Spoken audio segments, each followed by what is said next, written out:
بسم الله الرحمن الرحيم. طه ما أنزلنا عليك القرآن لتشقى إلا تذكرة لمن يخشى تنزيلا ممن خلق الأرض والسماوات العلى الرحمن على العرش استوى له ما في السماوات وما في الأرض وما بينهما وما تحت الثرى وإن تجهر بالقول فإنه يعلم السر وأخفى الله لا إله إلا هو له الأسماء الحسنى. وهل أتاك حديث موسى إذ رأى نارا فقال لأهلهم كثوا إني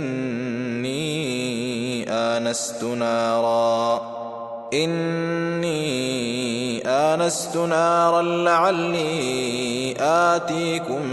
منها بقبس أو أجد على النار هدى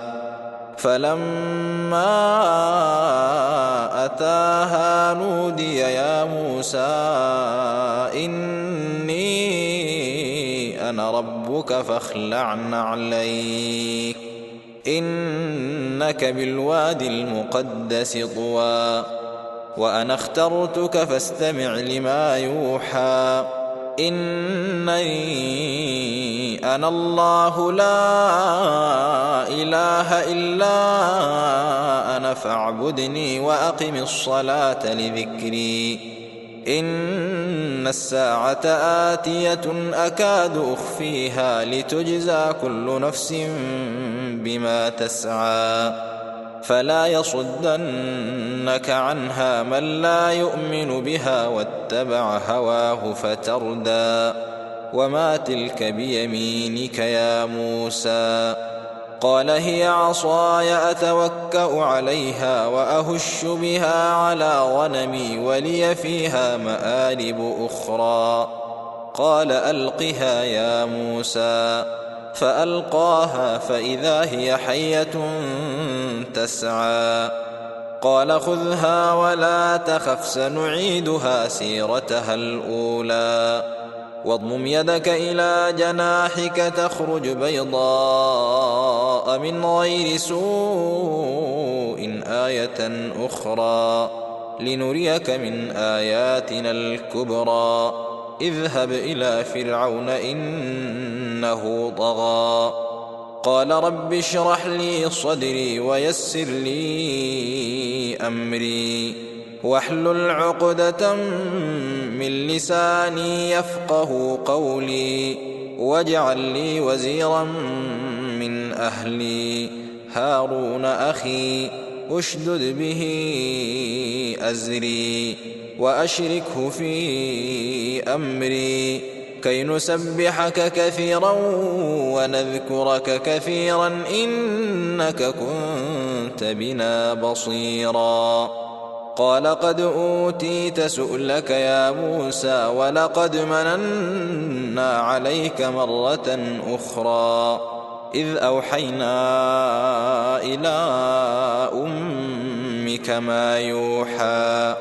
أن اقذفيه في التابوت فاقذفيه في اليم فليلقه اليم بالساحل يأخذه عدو لي وعدو له وألقيت عليك محبة مني ولتصنع على عيني إذ تمشي أختك فتقول هل أدلكم على من يكفله فرجعناك إلى أمك كي تقر عينها ولا تحزن وقتلت نفسا فنجيناك من الغم وفتناك فتونا فلبثت سنين في أهل مدين ثم جئت على قدري يا موسى واصطنعتك لنفسي اذهب أنت وأخوك بآياتي ولا تنيا في ذكري اذهبا إلى فرعون إنه طغى فقولا له قولا لينا لعله يتذكر أو يخشى قالا ربنا إننا نخاف أن يفرط علينا أو أن يطغى قال لا تخافا إنني معكما أسمع وأرى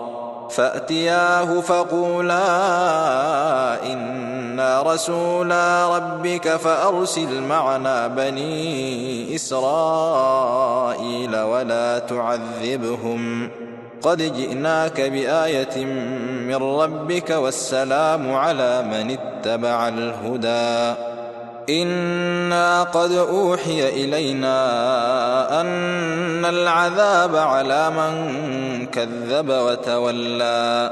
قال فمن ربكما يا موسى قال ربنا الذي أعطى كل شيء خلقه ثم هدى قال فما بال القرون الأولى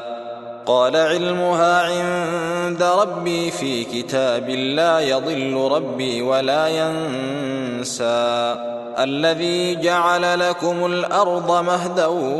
وسلك لكم فيها سبلا وأنزل من السماء ماء فأخرجنا به أزواجا من نبات شتى كلوا وارعوا أنعامكم إن في ذلك لآيات لأولي النهى منها خلقناكم وفيها نعيدكم ومنها نخرجكم تارة أخرى ولقد أريناه آياتنا كلها فكذب وأبى قال أجئتنا لتخرجنا من أرضنا بسحرك يا موسى فلنأتينك بسحر مثله فاجعل بيننا وبينك موعدا لا نخلفه نحن ولا أنت مكانا سوى قال موعدكم يوم الزينة وأن يحشر الناس ضحى فتولى فرعون فجمع كيده ثم أتى قال لهم موسى ويلكم لا تفتروا على الله كذبا فيسحتكم بعذاب وقد خاب من افترى فتنازعوا أمرهم بينهم وأسروا النجوى قالوا إن هذان لساحران يريدان أن يخرجاكم من أرضكم بسحرهما ويذهبا بطريقتكم المثلى فأجمعوا كيدكم ثم أتوا صفا وقد أفلح اليوم من استعلى قالوا يا موسى إما أن تلقي وإما أن نكون أول من ألقى قال بل ألقوا فإذا حبالهم وعصيهم يخيل إليه من سحرهم أنها تسعى فأوجس في نفسه خيفة موسى قلنا لا تخف إنك أنت الأعلى وألق ما في يمينك تلقف ما صنعوا إنما صنعوا كيد ساحر ولا يفلح الساحر حيث أتى فألقي السحرة سجدا قالوا آمنا برب هارون وموسى قال آمنتم له قبل أن آذن لكم إنه لكبيركم الذي علمكم السحر فلأقطعن أيديكم وأرجلكم من خلاف فلأقطعن أيديكم وأرجلكم من خلاف ولأصلبنكم في جذوع النخل ولتعلمن أينا أشد عذابا وأبقى. قالوا لن نؤثرك على ما جاءنا من البينات والذي فطرنا فاقض ما أنت قاض إنما تقضي هذه الحياة الدنيا إنا آمنا بربنا ليغفر لنا خطايانا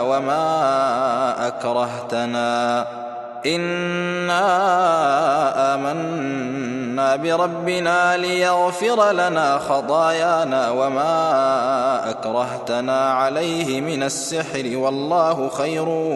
وأبقى. إنه من يأت ربه مجرما فإن له جهنم لا يموت فيها ولا يحيا ومن يأته مؤمنا قد عمل الصالحات فأولئك لهم الدرجات العلى جنات عدن تجري من تحتها الأنهار خالدين فيها وذلك جزاء من تزكى. ولقد أوحينا إلى موسى أن أسر بعبادي فاضرب لهم طريقا في البحر يبسا لا تخاف دركا ولا تخشى فأتبعهم فرعون بجنوده فغشيهم من اليم ما غشيهم وأضل فرعون قومه وما هدى. يا بني إسرائيل قد أنجيناكم من عدوكم وواعدناكم جانب الطور الأيمن ونزلنا عليكم المن والسلوى. كلوا من طيبات ما رزقناكم ولا تطغوا فيه فيحل عليكم غضبي ومن يحلل عليه غضبي فقد هوى. وإني لغفار لمن تاب وآمن وعمل صالحا ثم اهتدى. وما أعجلك عن قومك يا موسى؟ قال هم أولئك على أثري وعجلت إليك رب لترضى. قال فإنا قد فتنا قومك من بعدك وأضلهم السامري. فرجع موسى إلى قومه غضبان أسفا قال يا قوم ألم يعدكم ربكم وعدا حسنا أفطال عليكم العهد أم أردتم أن يحل عليكم غضب من ربكم فأخلفتم موعدي. قالوا ما أخلفنا موعدك بملكنا ولكننا حملنا أوزارا من زينة القوم فقذفناها فكذلك ألقى السامري. فأخرج لهم عجلا جسدا له خوار فقالوا هذا إلهكم وإله موسى فنسي. أفلا يرون ألا يرجع إليهم قولا ولا يملك لهم ضرا ولا نفعا. ولقد قال لهم هارون من قبل يا قوم إنما فتنتم به وإن ربكم الرحمن فاتبعوني وأطيعوا أمري. قالوا لن نبرح عليه عاكفين حتى يرجع إلينا موسى. قال يا هارون ما منعك إذ رأيتهم ضلوا ألا تتبعني أفعصيت أمري قال يا ابن أم لا تأخذ بلحيتي ولا برأسي إني خشيت أن تقول فرقت بين بني إسرائيل ولم ترقب قولي قال فما خطبك يا سامري قال بصرت بما لم يبصروا به فقبضت قبضة من أثر الرسول فنبذتها وكذلك سولت لي نفسي قال فاذهب فإن لك في الحياة أن تقول لا مساس وإن لك موعدا لن تخلفه وانظر إلى إلهك الذي ظلت عليه عاكفا لنحرقنه ثم لننسفنه في اليم نسفا إنما إلهكم الله الذي لا إله إلا هو وسع كل شيء علما كذلك نقص عليك من أنباء ما قد سبق وقد آتيناك من لدنا ذكرا من أعرض عنه فإنه يحمل يوم القيامة وزرا خالدين فيه وساء لهم يوم القيامة حملا يوم ينفخ في الصور ونحشر المجرمين يومئذ زرقا يتخافتون بينهم إن لبثتم إلا عشرا نحن أعلم بما يقولون إذ يقول أمثلهم طريقة إن لبثتم إلا يوما ويسألونك عن الجبال فقل ينسفها ربي نسفا فيذرها قاعا صفصفا لا ترى فيها عوجا ولا أمتا يومئذ يتبعون الداعي لا عوج له وخشعت الأصوات للرحمن فلا تسمع إلا همسا يومئذ لا تنفع الشفاعة إلا من أذن له الرحمن ورضي له قولا يعلم ما بين أيديهم وما خلفهم ولا يحيطون به علما وعنت الوجوه للحي القيوم وقد خاب من حمل ظلما ومن يعمل من الصالحات وهو مؤمن فلا يخاف ظلما ولا هضما وكذلك أنزلناه قرآنا عربيا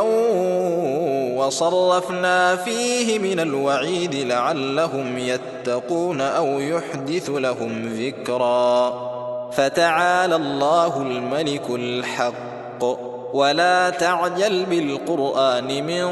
قبل أن يقضى إليك وحيه وقل رب زدني علما ولقد عهدنا إلى آدم من قبل فنسي ولم نجد له عزما وإذ قلنا للملائكة اسجدوا لآدم فسجدوا إلا إبليس أبى فقلنا يا آدم إن هذا عدو لك ولزوجك فلا يخرجنكما من الجنة فتشقى إن لك ألا تجوع فيها ولا تعرى وأنك لا تظمأ فيها ولا تضحى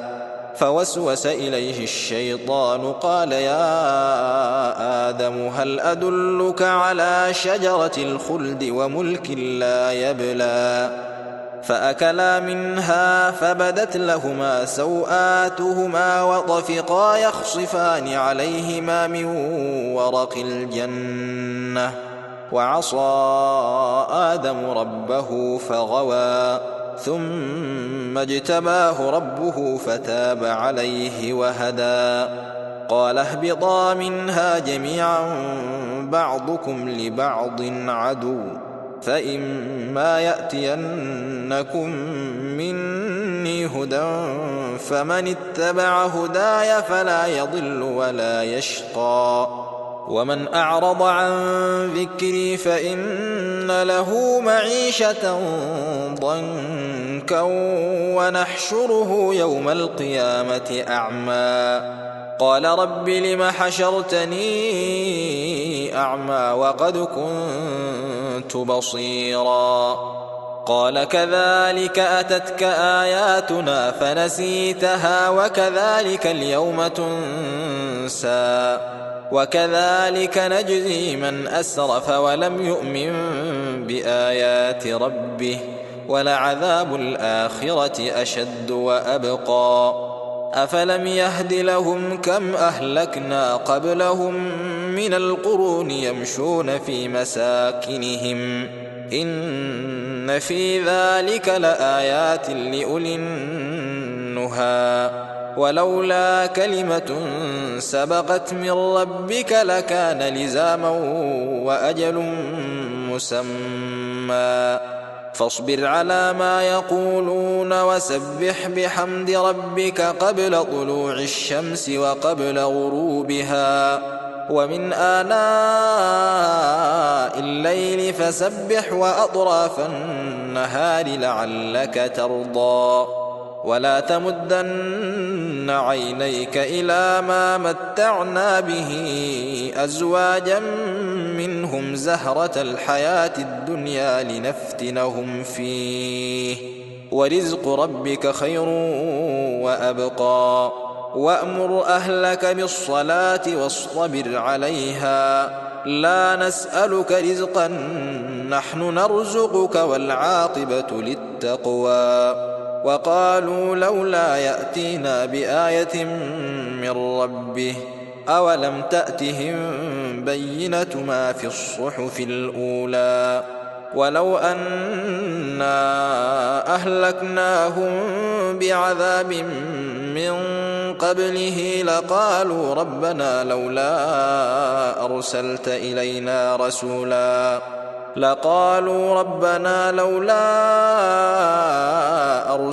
إلينا رسولا فنتبع آياتك من قبل أن نذل ونخزى. قل كل متربص فتربصوا فستعلمون من أصحاب الصراط السوي ومن اهتدى.